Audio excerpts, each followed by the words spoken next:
attention. Even in our own navy, admiral secretaries are powerful people, with the rank of captain or above, and a probable knighthood as part of the deal. As a sweetener, Montague casually mentioned that he did believe the king would come in.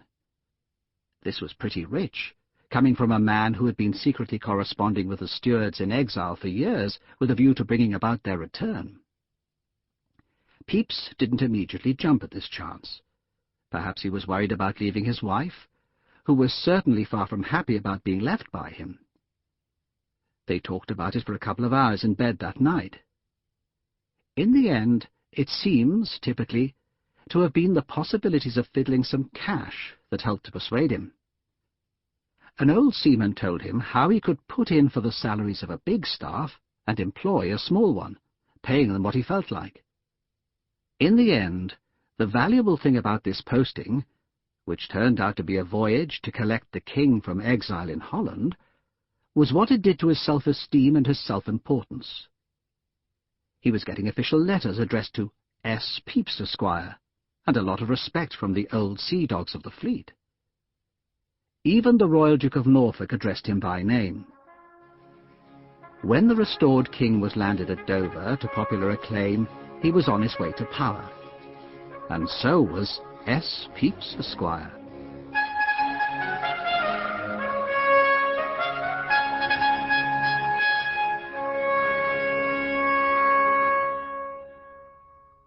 The Restoration Voyage. 6th of March, 1660. Shrove Tuesday.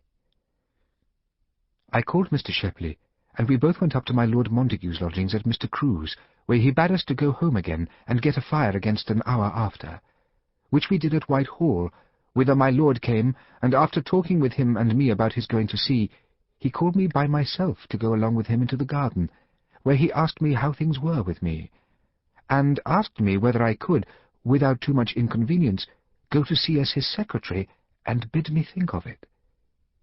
He also began to talk of things of state, and told me that he should want one in that capacity at sea that he might trust in, and therefore he would have me to go.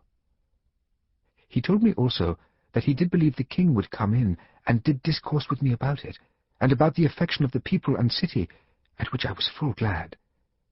My lord told me that there was great endeavours to bring in the Protector again, but he told me too that he did believe it would not last long if he were brought in. No, nor the king neither, though he seems to think that he will come in, unless he carry himself very soberly and well. Everybody now drinks the king's health without any fear, whereas before it was very private that a man dare do it. My mind, I must needs remember, has been very much eased and joyed at my lord's great expressions of kindness this day, and in discourse thereupon my wife and I lay awake an hour or two in our bed. 8th of March, 1660. To Westminster Hall, where there was a general damp over men's minds and faces upon some of the officers of the army being about making a remonstrance against Charles Stuart or any single person. But at noon it was told that General Monk had put a stop to it, so all was well again. This afternoon some of the officers of the army and some of the Parliament had a conference at Whitehall to make all right again, but I know not what is done.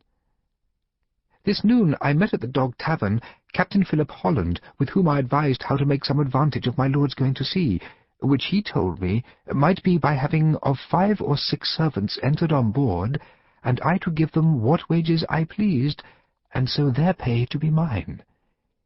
He was also very urgent to have me take the secretary's place that my lord did proffer me. 9th of March, 1660. To my lord at his lodging, and came to Westminster with him in the coach with Mr. Dudley with him, and he in the painted chamber walked a good while, and I telling him that I was willing and ready to go with him to sea, he agreed that I should. Home and to bed. All night troubled in my thoughts how to order my business upon this great change with me, that I could not sleep, and being overheated with drink, I made a promise the next morning to drink no strong drink this week, for I find that it makes me sweat, and puts me quite out of order. 10th of March, 1660. In the morning went to my father's, whom I took in his cutting-house, and there I told him my resolution to go to sea with my lord, and consulted with him how to dispose of my wife, and we resolved of letting her be at Mr. Bowyer's. Thence to the Treasurer of the Navy, where I received £500 for my lord, and having left £200 of it with Mr. Rawlinson at his house for Shepley, my lord's steward, I went with the rest to the Sun Tavern on Fish Street Hill, where Mr. Hill, Stevens, and Mr. Hayter, clerks of the Navy Office, had invited me, where we had good discourse, and a fine breakfast of Mr. Hayter.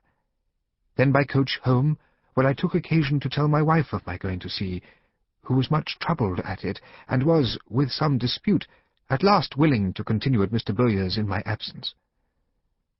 Then to Whitehall, and so home, and set many of my things in order against my going. My wife was late making of caps for me, and the wench making an end of a pair of stockings that she was knitting of. So to bed. 12th of March, 1660.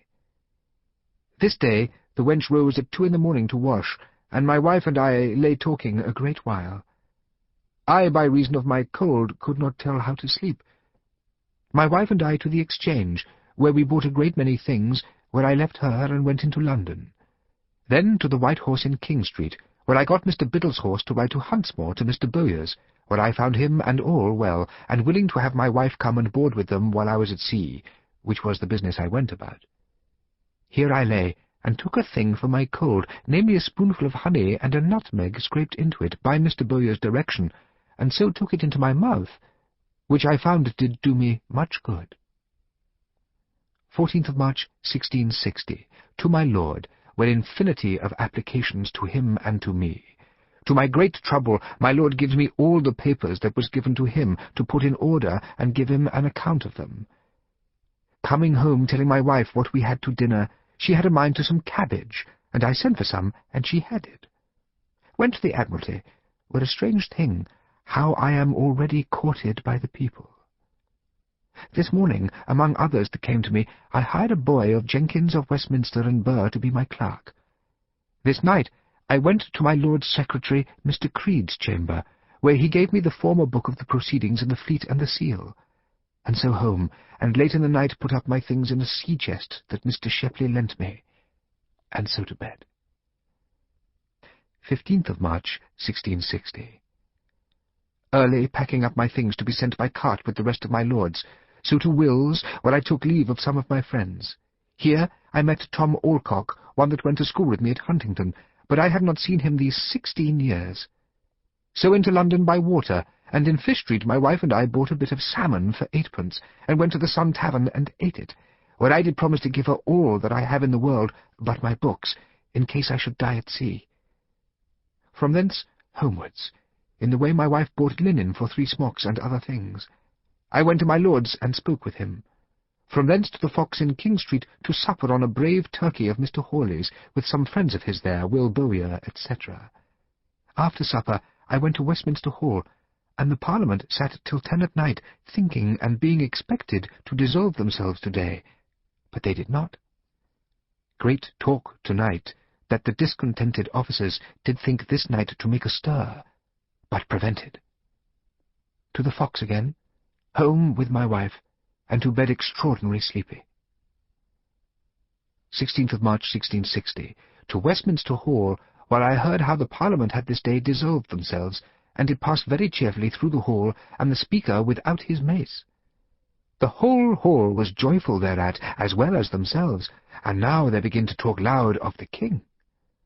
To-night I am told that yesterday, about 5 o'clock in the afternoon, one came with a ladder to the Great Exchange, and wiped with a brush the inscription that was upon King Charles, and that there was a great bonfire made in the Exchange, and people called out, "God bless King Charles II."